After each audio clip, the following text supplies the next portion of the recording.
नमस्कार, मी राजश्री आगाशे. ऐकूया काही ठळक घडामोडी. तमिळनाडूमध्ये टीव्हीके अर्थात तमिळगा वेत्री कळघम या पक्षाचे संस्थापक सी जोसेफ विजय यांनी आज तमिळनाडूचे मुख्यमंत्री म्हणून शपथ घेतली. राज्यपाल राजेंद्र अर्लेकर यांनी त्यांना पद आणि गोपनीयतेची शपथ दिली.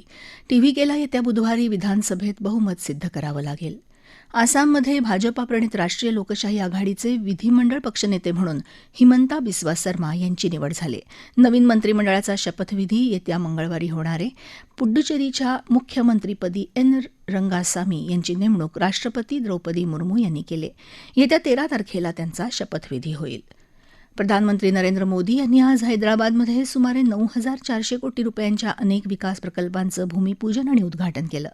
यामध्ये हैदराबाद पणजी आर्थिक कॉरिडॉरवर गुडेबेल्लूर ते मेहबूबनगर दरम्यानच्या राष्ट्रीय महामार्ग 167च्या चौपदरीकरण प्रकल्पाचा समावेश आहे.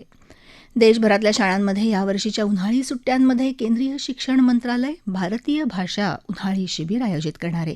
यावर्षी राष्ट्रीय शिक्षण धोरण 2020 अनुसार सर्वसमावेशक आणि समताधिष्ठित शिक्षणाचा दृष्टिकोन बळकट करणारा भारतीय संकेत भाषा हा उपक्रमही राबवला जाणार आहे.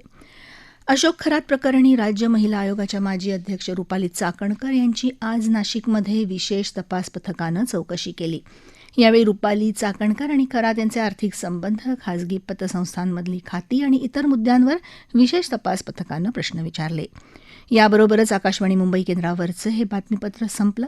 पुन्हा भेटूया संध्याकाळी 7 वाजता आकाशवाणी मुंबईच्या प्रादेशिक बातमीपत्रात. नमस्कार.